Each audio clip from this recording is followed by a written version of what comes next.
The Cries Beneath the Floorboards by R.E. Smith. Chapter 1. The Kindly Widow of Caversham. Reading England, 1895. The fog rolled thick as buttermilk that morning, heavy with soot and coal smoke, making the lane to Willowbrook House seem less a path and more a passage into another world, one muffled, gray, and always watching. Esther Cray tightened her shawl beneath her chin, her gloved fingers stiff with cold and nerves. She was a practical woman, midwife to 3 boroughs and a dozen workhouses, never one for ghost stories or flights of fancy. But something in the letter had tugged at her gut. It had been written in delicate copperplate script, addressed simply, Mrs. Esther Cray, practical midwife, known for gentle hands and discretion. I should like to speak with you about a matter most delicate. I run a home for children whose mothers cannot remain mothers. A. Dyer, Willowbrook Lane, Caversham.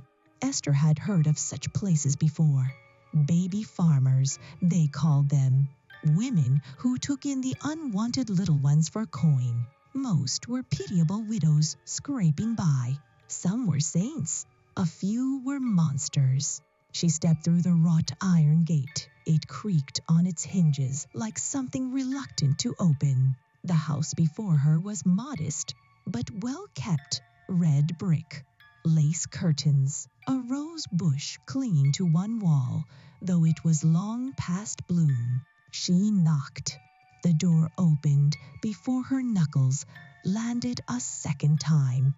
Amelia Dyer stood in the doorway with the serene poise of a chapel nun. She wore a lavender shawl, hair pulled back in a loose bun. Her cheeks were flushed from the hearth, and her smile, gentle, motherly, reached only halfway to her eyes. Mrs. Cray, she said, voice like warm milk. How kind of you to come so promptly. Esther dipped a courtesy. Your letter was curious. Dyer stepped aside. Come in, dear. There's tea brewing and bread warm in the oven. I find one should always welcome a guest with something that reminds them of their own mother. The warmth inside was immediate, not just from the fire, but the smell, clove and honey, fresh linen, the kind of comforting rot only old houses knew how to carry. Esther was led to a parlor room, walls lined with cross-stitched Bible verses and portraits of children, cherubic, stiffly posed, their eyes too large, too still. How many children live here? Esther asked, settling into a chair that groaned beneath her. 4, said Dyer, pouring tea. Though some come and go, I never turn away a mother in distress. That's why I wish to speak with you. I'm in need of a midwife who doesn't ask too many questions. Esther sipped. The tea was peculiar, sweet, but with something bitter underneath. Willow bark, maybe, or laudanum. And what would these mothers prefer I not ask? Dyer's smile deepened. Some are servants, unable to keep a child and their station.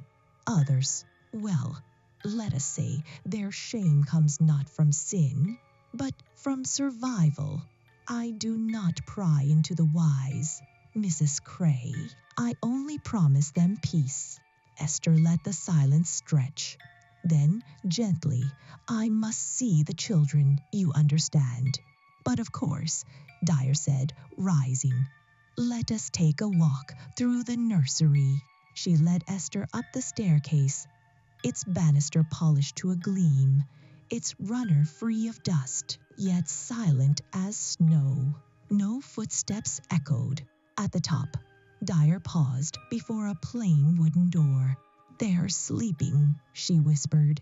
But quiet children make the best sleepers, don't they? She opened the door. The room was immaculate. 4 cradles, white washed walls, a single window framed in lace. Dolls sat neatly in a row. Rocking horse, warming stove. But No children. Esther blinked. The cradles were empty. They're not here. Dyer's smile never broke. Down for a walk with my maid. I find fresh air keeps colic at bay. Esther stared at the unmoving cradles. May I return, perhaps in the afternoon, when they're back? Oh, yes, said Dyer softly, already guiding her back toward the stairs. You'll find they're always gone when you arrive, but never far. As they descended, Esther's eye caught something. A small smear of rust-colored brown on the doorframe. Not fresh, not quite old. A child's fingerprint, maybe. Dyer handed her a fresh slice of bread, still warm. For your journey, Mrs. Cray. Outside, the fog had grown thicker. The house receded behind it like a memory already fading. Esther didn't take a bite of the bread. She carried it with her, cold in her pocket, as the sounds of the Thames whispered somewhere just beyond the smoke. And behind her, in the walls of Willowbrook, something shifted. A cradle creaked. Chapter 2, Ink and Whispers. Reading England, 1895. By morning, the bread had gone stale in Esther Cray's pocket, though she hadn't the heart to throw it away. Something in her knew that discarding it would feel like severing a cord not meant to be cut. She left it beside her small oil lamp on the kitchen shelf, where it sat like a relic, watching her. It had been 2 days since she'd stepped into Willowbrook House, and in that time, Esther had found herself scribbling notes in her ledger she couldn't account for. Fragments. Names she hadn't written. Dates she hadn't heard. Sometimes she'd turn a page and find a soft brown stain at the margin, as if a child had touched it with sugared fingers. Or blood. She closed her ledger and stood. Enough nonsense. Today she would return to Willowbrook unannounced. The fog had lightened, but only just. As she crossed the worn cobbles of Caversham Lane, she passed a newsboy shouting into the morning chill. Another infant found in the Thames, bagged and bound, coroner baffled, suspects cruel neglect. Esther paused. Where? She asked the lad, flipping him a farthing. Just near Clapper's Bridge, miss. Old fisherman found the poor tot in a carpet bag, tied up with tape, white tape. The words lodged like a splinter in her throat. Esther said nothing more and walked on. Willowbrook House was unchanged, polite, reserved, silent as a prayer unsaid. The rose bush had lost another clutch of leaves, and the air smelled faintly of soap and damp wool. She knocked once. Then again. No answer. She tried the latch. Unlocked. Inside, the fire was out, the parlor cold. Mrs. Dyer, she called. It's Mrs. Cray. I'm early, but I hoped to. Her voice trailed off. On the side table lay an open newspaper, folded deliberately. The headline, Chill's body identified by ribbon. Beneath it, a small ad had been circled in fading ink. Respectable widow, fond of children, seeks infant to raise in loving Christian home. What nurse on premises? No questions asked. Apply Willowbrook Lane. Esther felt the chill grip her spine like a clamp. She'd seen ads like that before, scattered like breadcrumbs in the Mercury, the Gazette, and the Illustrated Police News. Always anonymous, always suspicious. A creak above. She turned sharply toward the stairwell. Slowly, she ascended. This time, the third door was ajar. Inside, the nursery was not pristine. Not today. One of the cradles had tipped sideways. A doll lay broken beneath it, eyes missing. Scraps of fabric littered the rug, baby gowns cut into narrow strips. Tape. In the rocking chair sat an old satchel, the kind midwives used. It was open. Inside, blank birth certificates. Dozens. Unfilled, untouched, waiting. And beneath them, tucked beneath a faded Bible, a book. Not leather-bound, not labeled. Just a stack of yellowing paper, stitched together and covered in tiny writing. Dyer's hand. The first page read, "For those who came too early and left too late." Esther turned the next page. The ink had bled slightly from moisture, but the words were still legible. Letty, pale, fretful, but quiet in the end. Thomas, ginger hair, would not stop screaming. Agnes, so small, just a breath and a blink. Esther's hands trembled.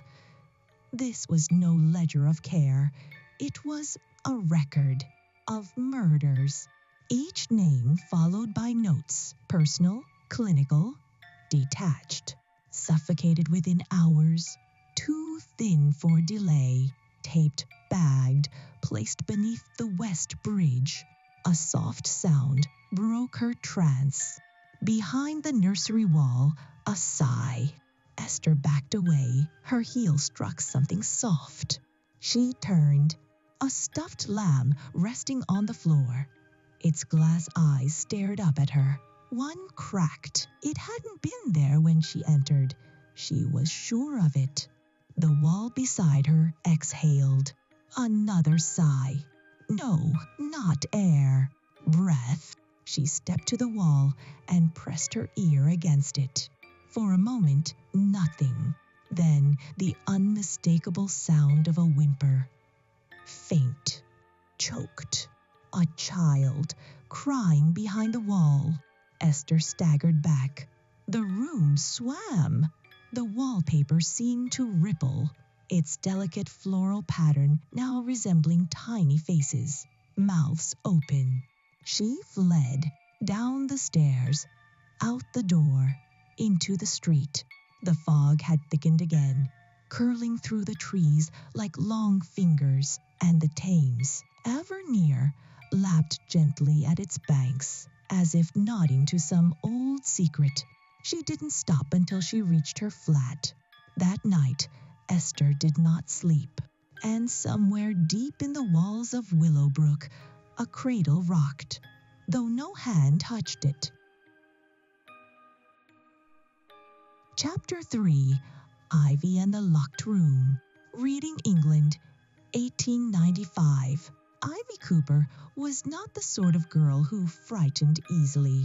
At 16, she had seen death in the form of a mother's hemorrhage, and life in the wrinkled fists of screaming newborns. She'd scrubbed floors slick with blood and wept into her apron when a babe born too soon slipped away by morning. She had worked in hospitals, bakeries, and homes where kindness was spoken in bread crusts and bitter tea. But nothing, not cholera, not starvation, not the grim stare of workhouse wardens, had unnerved her like the silence at Willowbrook. It wasn't the tidy house, nor the kindly voice of Mrs. Dyer. It was that every sound felt hollow, as though it echoed through a place that had long since forgotten how to be lived in. She'd answered the ad herself, young help wanted, discreet and obedient, lodging and meals included, and was hired on the spot. No references, no questions.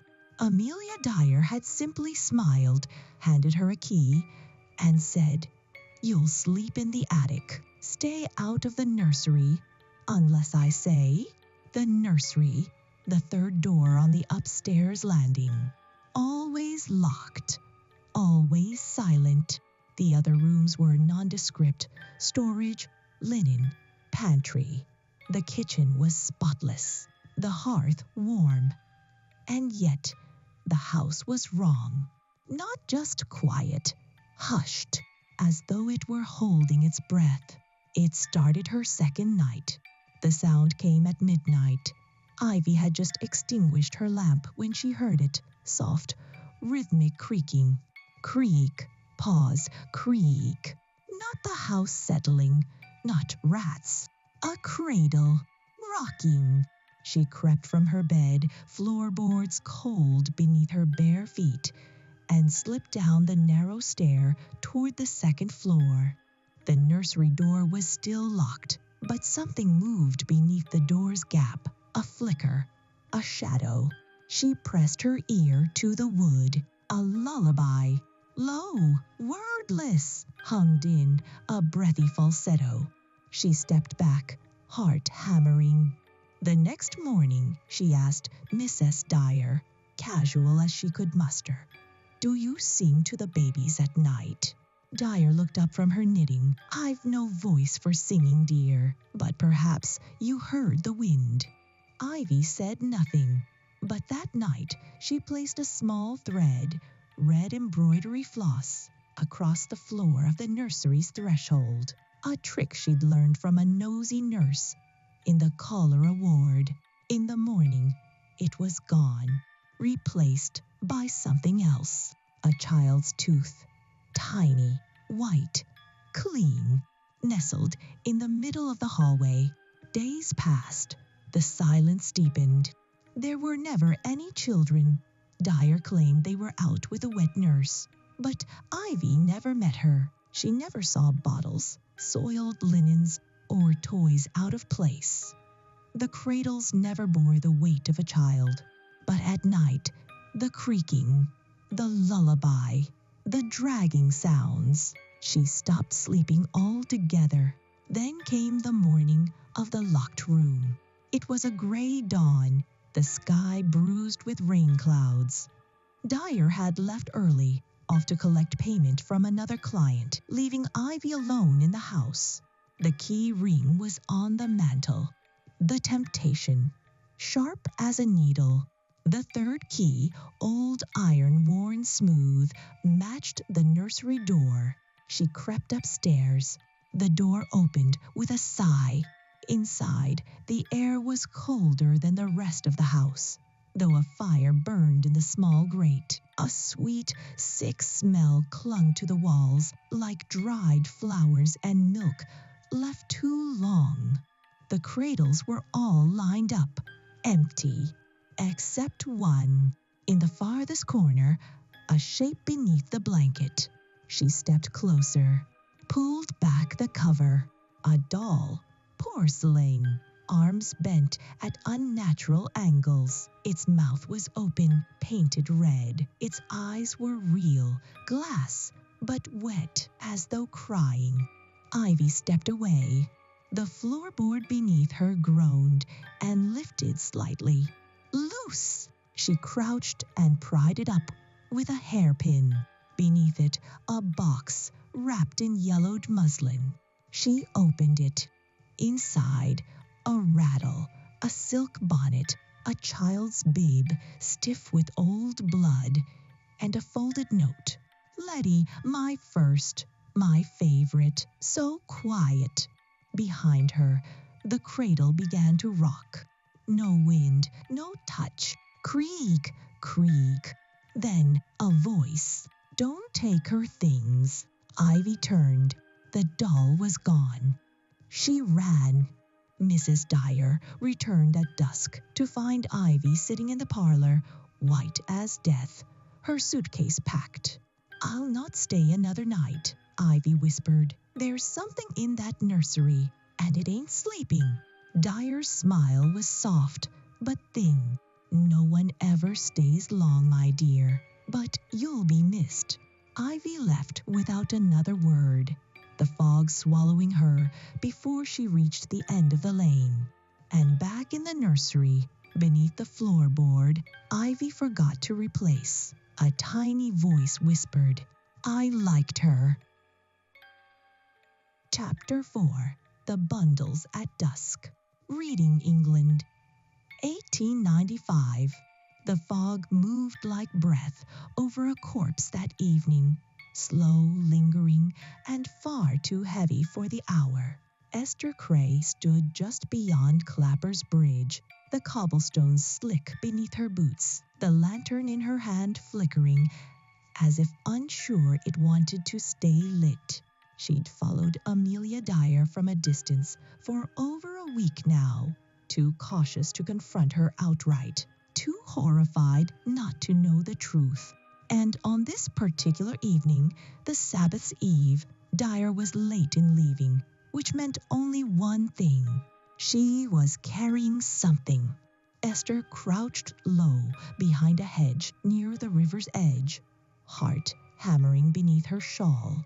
The old widow came into view.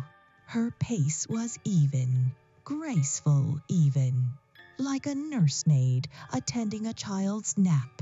She wore a violet coat, hem barely brushing the wet ground, and in her hand the bag, that same dreadful carpet bag, faded red and swollen at the seams.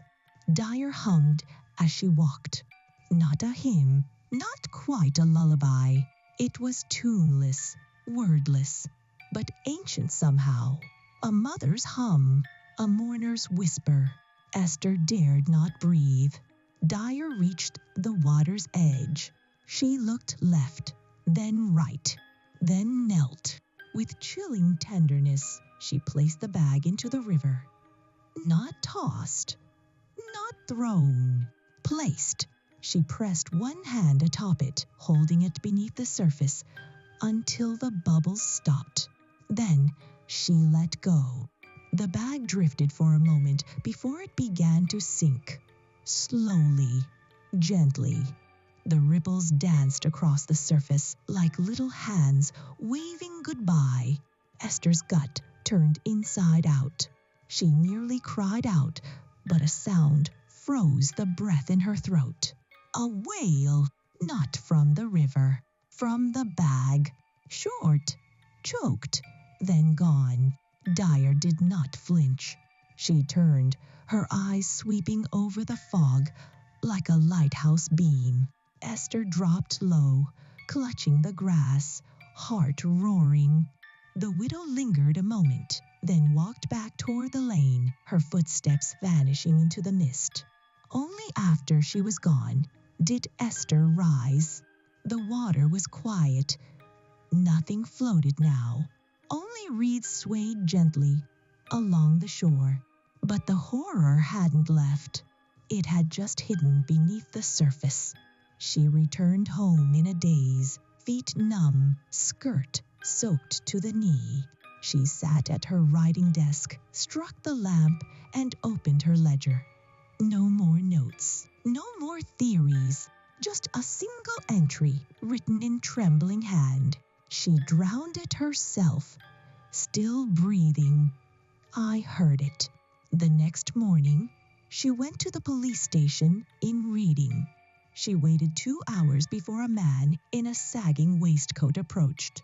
Inspector Barrett, thin-lipped, tired eyes, reeked of ink and apathy. When she explained her suspicions, he only nodded. We've heard rumors of her.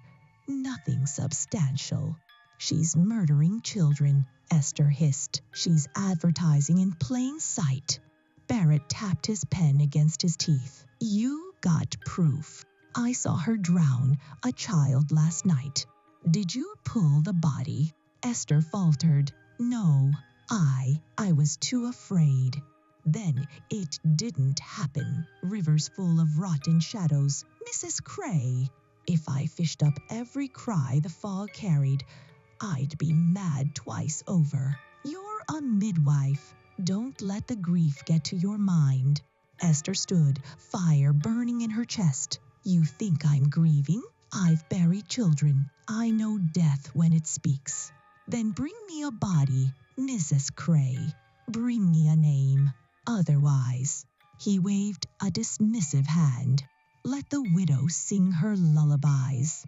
That night, Esther could not sleep. The cries beneath the floorboards echoed in her dreams.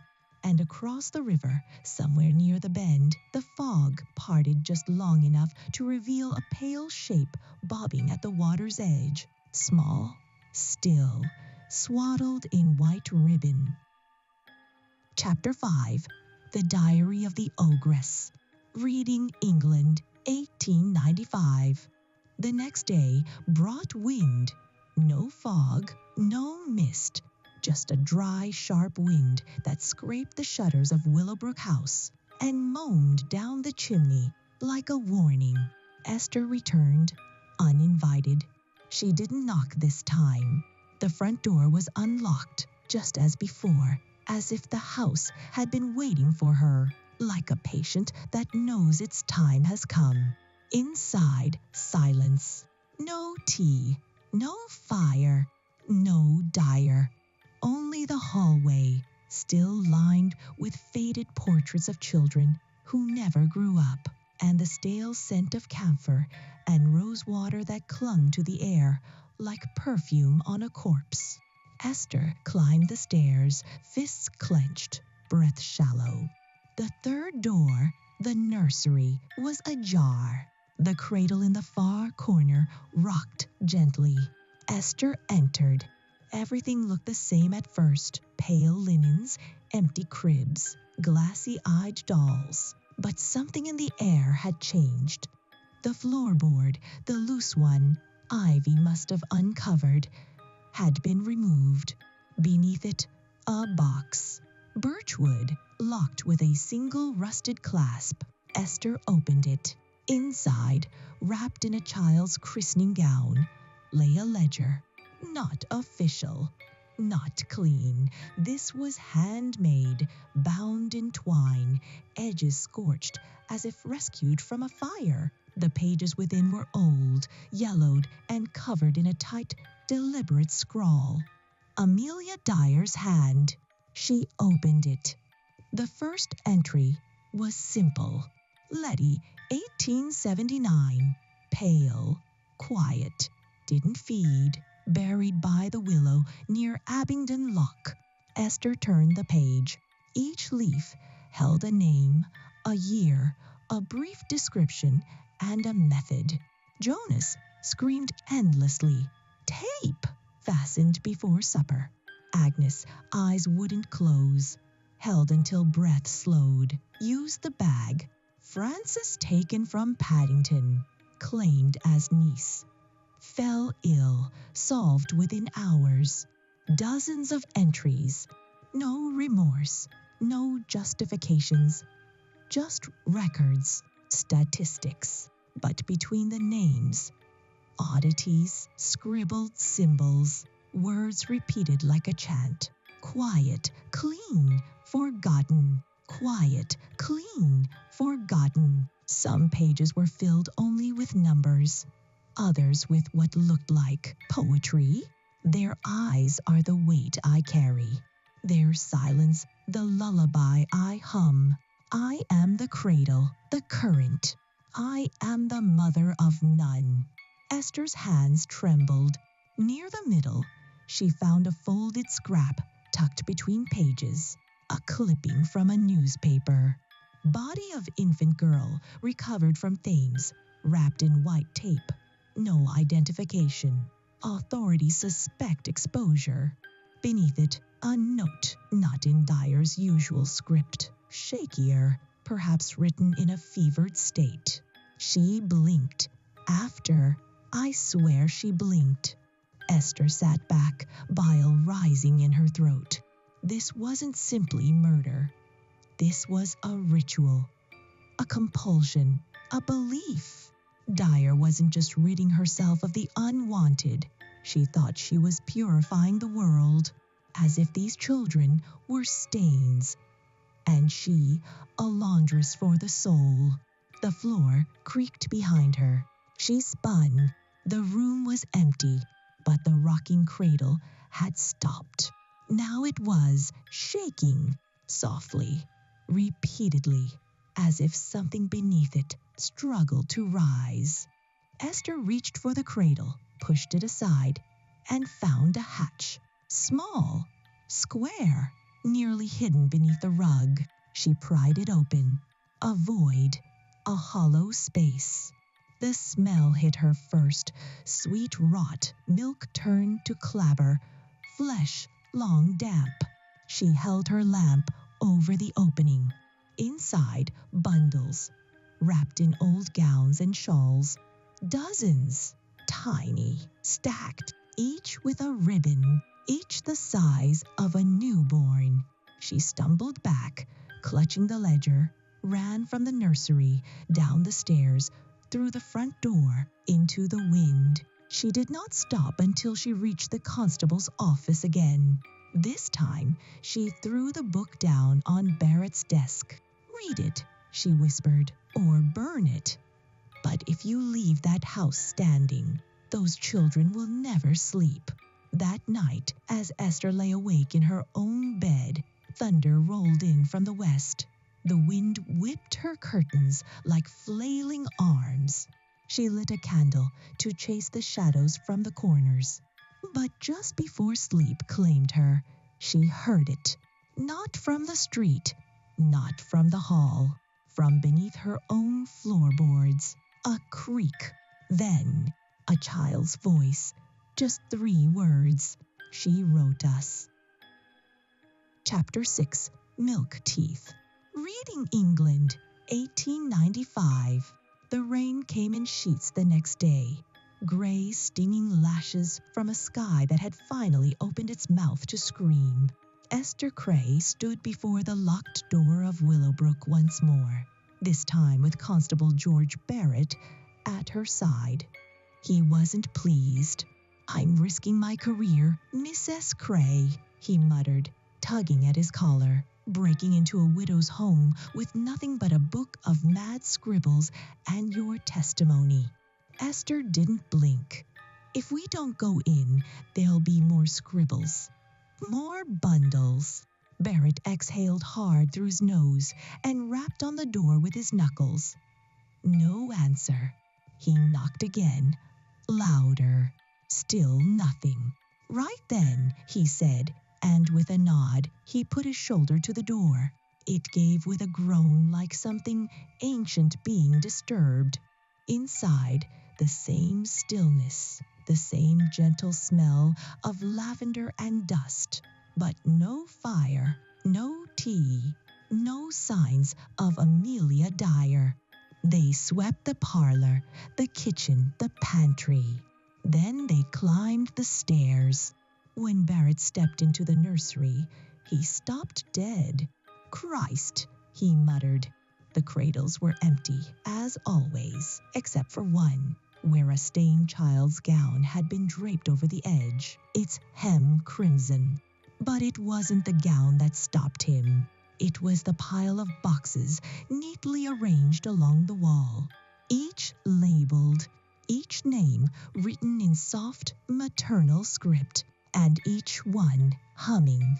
Esther stepped forward, her breath shallow. She opened the topmost box. Inside, a bib, a doll's shoe, a rattle, and a cloth pouch. She unwrapped it carefully. Teeth. Tiny, white, perfect. Dozens. Milk teeth, each one polished clean, bundled with a string of white ribbon. Barrett swore and backed away, bile rising. Esther opened another box. Same contents, toys, scraps of cloth, a name. Agnes Delaney, age 4 weeks, September 1891. Each tooth labeled, like a collection or a shrine. Suddenly, Barrett shouted, "She's not here! The old witch isn't anywhere." Esther didn't answer. She'd noticed something. The wallpaper, blue with tiny roses, was pulsing, faintly, like breath beneath the paper. She touched it. Warm! And from behind it, a sound. Crying. No, not crying. Singing. The same lullaby, but this time in a child's voice. She pressed her ear to the wall. A whisper. She keeps us here. Barrett approached. What did you say? Esther turned, pale. Not me. They returned to the parlor and began to search the drawers. In the cabinet beside the fireplace, Esther found a leather-bound binder. Inside, adoption papers. Dozens. Most forged, some real, all with one signature. A. Dyer. Each child's name neatly typed, each mother's name redacted. But one document, folded and tucked at the back, stood out. It wasn't an adoption. It was a poem, handwritten in the same script as the teeth bundles. I took them when no one looked. I held them when no one would. I cleaned them, quieted them, clothed them. They were mine, until they weren't. At the bottom, a final note. Milk teeth are the last to leave. Even death clings to them. I keep them to remember. They hum when I sleep. A crash upstairs. Esther and Barrett rushed back to the nursery. The cradle had tipped onto its side. One of the boxes had burst open, its contents spilled across the floor. The milk teeth lay scattered, glinting like frost in the lamplight. In the center of them stood a small girl, no older than 6, pale, translucent. Her eyes were hollow, but her mouth curved into a smile far too sad for her years. She opened her hand. Inside, a tooth. Not hers, Esther's. She dropped it, and it vanished. Esther stumbled back, clutching her jaw. Barrett drew his revolver. What in bloody hell is this? The girl looked at them both, lips moving silently. Then she vanished, a swirl of dust and breath and sorrow. The house fell silent again, but the milk teeth continued to hum. That night, Esther awoke screaming, her pillow soaked with blood. She rushed to the mirror. In her mouth, where once a molar sat proud and strong, now only a hole, as if something had pulled it in her sleep. And from beneath her floorboards, a tiny voice. Now you remember us. Chapter 7. The Father Who Would Not Sleep. Reading England, 1895. He arrived in the rain. A tall man, lean and bitter around the eyes, with boots that knew travel and a coat that had seen one too many seasons. His name was Henry Thornton. Esther met him in the vestibule of St. James's Workhouse, where she'd gone to inquire after a midwife posting. Anything to get her mind off the horror nestled in her memory like a wasp's nest. He stood by the register, clenching a weather-stained letter. Unmoving. Mrs. Cray, he said, his voice like a shovel scraping stone. Yes, she replied, though she didn't know him. I was told, you're the one asking questions about the Dyer woman. Esther's spine straightened. I am. He extended the letter. Then you'll want to read this. The letter was simple. Mrs. Dyer, my daughter passed last month in childbirth. The babe is healthy, but I cannot keep her. Please accept this payment and give her a Christian home. Her name is Mary Elspeth H. Thornton. Below it was a receipt signed in Amelia's precise hand. Received £1 5 One infant girl, sound of health. No further obligation. A. Dyer. Esther handed it back. When was this? 7 months ago, Thornton said. I was told the child would be safe. Raised in Caversham, I sent coin each month since. Then I read the article, The Infant in the River. White tape. He swallowed. I can't sleep, Mrs. Cray. I see my daughter's eyes in every cloud. I need to know if Mary is alive. Esther nodded once. Then let's find her. They went to the constable's office that afternoon. Barrett was gone, reassigned, according to a clerk with a nervous cough. You scared someone, Thornton said. I always do when I speak the truth, Esther replied. They took the matter higher. Chief Inspector James Anderson, a grizzled London man on rotation, in reading while the city's cases piled up. Esther laid out everything. The diary, the teeth, the bundles, the sounds behind the walls. Thornton produced the receipt. Anderson, to his credit, listened without smirking. I've heard Dyer's name before, he muttered. A handful of whispered suspicions, a midwife or two with a bad feeling. But no one ever brought me bones. And that's what I need. Bones. Thornton slammed his palm on the table. Then let's dig. Anderson leaned forward. You're asking for a search order without a corpse. You'll have one, Esther said. She turned to Thornton. You still have the address from the receipt. I never forgot it. Willowbrook Lane was quiet when they returned. But this time, Anderson had a warrant, not for arrest, but for investigation. Good enough to crack the floorboards. They entered together. Esther, Anderson, and Henry Thornton. The house was dim. No Dyer, not even a scent. Only stillness. The nursery was colder than ever. Anderson stared at the cradles, then nodded to Thornton. Which one? Thornton stepped forward, hand shaking. The second cradle, from the left. Esther braced herself. He knelt beside it, ran his hand along the floor, and found the hatch Ivy had uncovered. He opened it. Inside, the bundles. Smaller now, or fewer. He pulled one out, unwrapped the fabric. Inside, a lock of black hair. A worn, hand-stitched bib marked M.E. Thornton fell to his knees.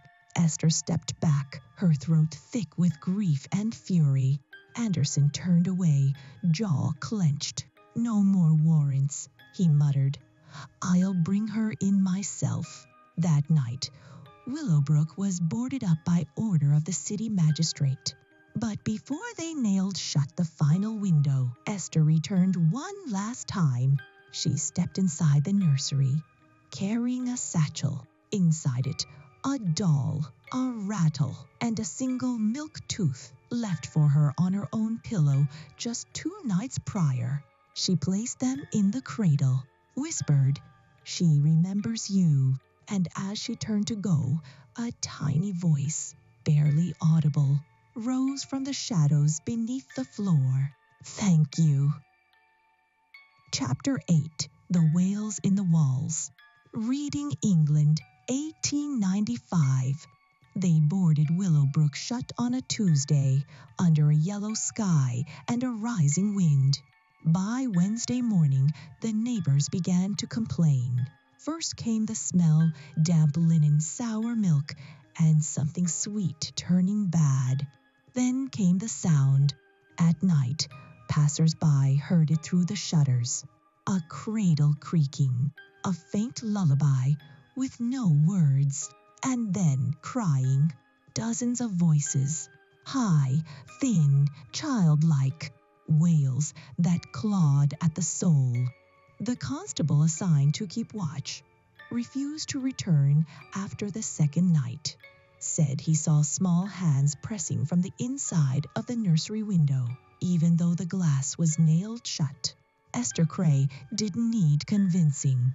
She'd known ever since she left the cradle behind for Mary Elspeth. Her dreams had become a tunnel, one she walked barefoot in darkness, chased by the sound of infants sobbing and teeth chattering on the floor. She returned to Anderson's office, weary but resolute. "They're not resting," she said. The inspector looked up from his desk, gray bags under his eyes. "I'm well aware. We've had 4 reports of the housesweeping. One woman claimed she saw a rocking horse gallop across the lawn. Esther leaned in. Then dig. Don't stop at the nursery floor. That place has more to tell. Anderson stared at her. You're asking to unearth the house. I'm not asking, she said. I'm telling you, they're screaming for it. And so they returned. Anderson brought 3 men, a priest, and a cart of tools. Esther brought nothing but her courage, and the small Bible Mary Elspeth's father had left with the satchel. They started in the nursery. The boards came up like scabs. Beneath, shallow hollows packed with lime and bundles wrapped in linen. They dug deeper. They found bones, infants, dozens, some bearing signs of strangulation, others asphyxiated, all marked with white tape. The priest turned green and fled. Anderson removed his hat and whispered a prayer, though he'd long since given up on a listening God. Esther knelt beside one tiny skull and brushed the dirt away with her bare hand. I see you now, she said softly. The wind outside howled, and the walls answered. Not a creak, not a groan, a scream, long, piercing, ageless. The workmen dropped their tools. The house shook. Shutters rattled. Glass cracked. A crack split the nursery wall from ceiling to baseboard, and from it poured a chorus of wails, voices, cries, names. Agnes, Letty, Mary Elspeth, Thomas, Jonas. Each voice layered, desperate, echoing as if from the farthest chamber of hell, or perhaps something worse. Each voice layered, desperate, echoing as if from the farthest chamber of hell, or perhaps something worse. Memory. Then silence, absolute and total. The wind died. The crack sealed itself before their eyes. The workers ran. Only Esther remained. She turned to Anderson. They're done hiding. He nodded slowly, stunned. And what about Dyer? Esther's eyes burned with a fire that would shame the gallows. She's not done hiding. That night, the Thames overflowed its banks, though the moon was dry. And on the morning tide, a single carpet bag was found snagged on a rock near Reading Bridge. Inside, a linen bundle, a rattle, a tooth, and a name stitched in lace. Phoebe Dyer, Amelia's own child. Gone. Forgotten. Chapter 9. The River Remembers. Reading England, 1896. The city stirred. News spread fast in the way all evil news does, not in shouts, but whispers, hushed words over pub counters, low conversations in church pews. Even the Thames seemed to speak now, lapping at its banks with unnatural rhythm, as if counting. Bodies. The authorities could no longer look away. The nursery dig had unearthed over 20 corpses, and that was only one corner of the house. Lime pits were discovered in the yard, burned garments in the hearth. But it was the bag, the one with Phoebe Dyer's name stitched in it, that struck deepest. Dyer had claimed to have no children of her own, but the river told otherwise. And for Inspector Anderson, that was enough. Warrants were posted, posters printed. Wanted Amelia Dyer for murder of infants. Known aliases include Harding, Smith, Thomas, and Mott. Often dresses in mourning. May pose as nurse or caregiver. Extreme caution advised. Rewards were offered. The press devoured the story with wolfish glee. Ogress of reading. Murderess of the cradle. woman who fed the river. But Amelia was already gone.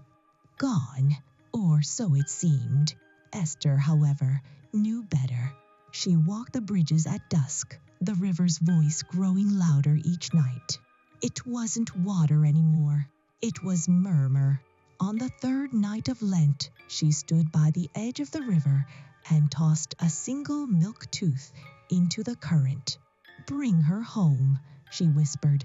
That same evening, in a cramped attic room above a seamstress's shop in Somerset, Amelia Dyer stirred from sleep, sweating, gasping, soaked in the cry of children only she could hear.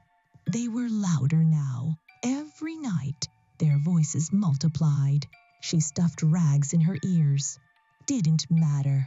The lullaby returned. Only now, they sang it in unison, and they said her name.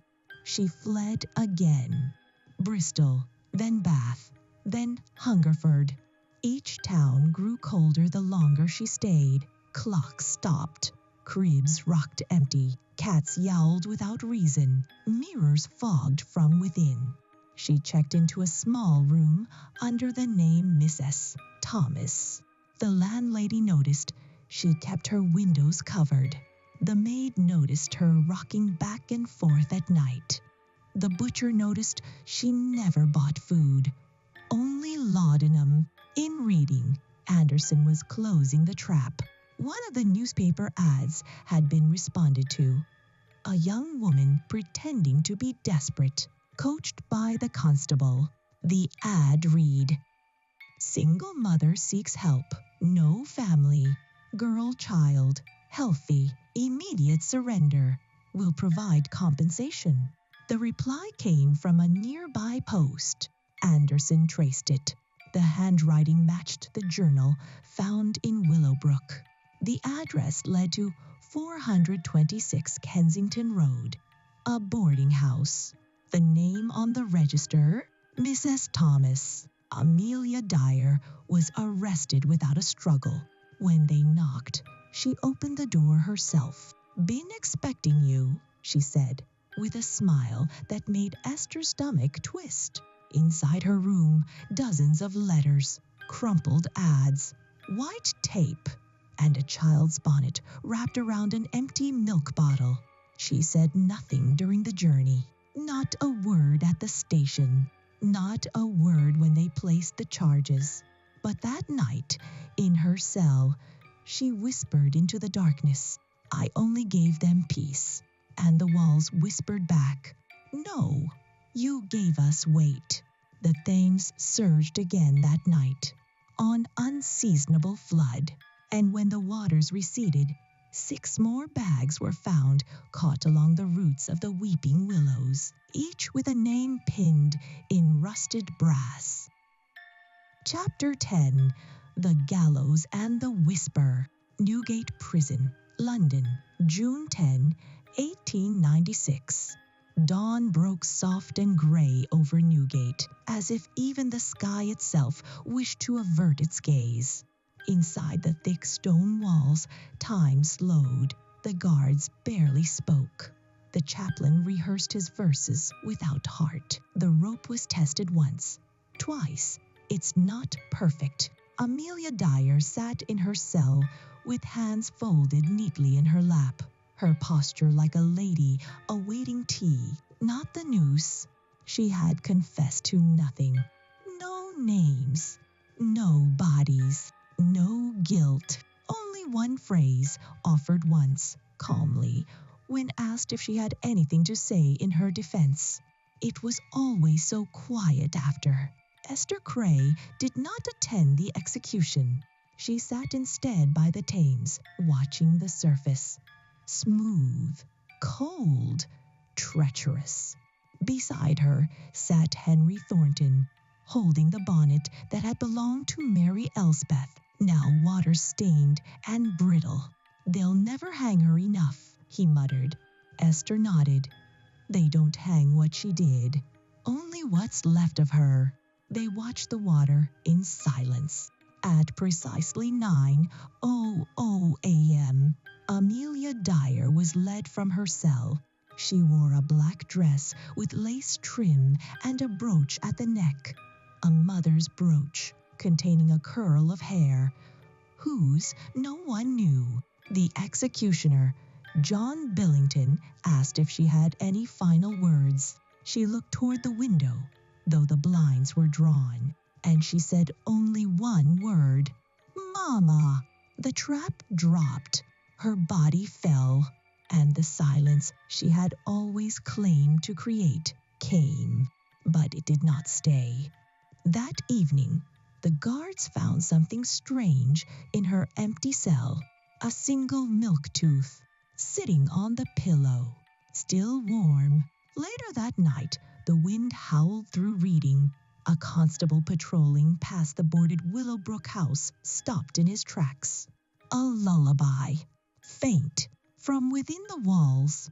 A cradle creaked, and a child's voice, no older than 5, whispered through the slats, "She's with us now." Historical Appendix: The true story of Amelia Dyer. Amelia Dyer was a real figure in Victorian England, one of history's most prolific serial killers, responsible for the deaths of what some estimate may be over 400 infants. Who was she?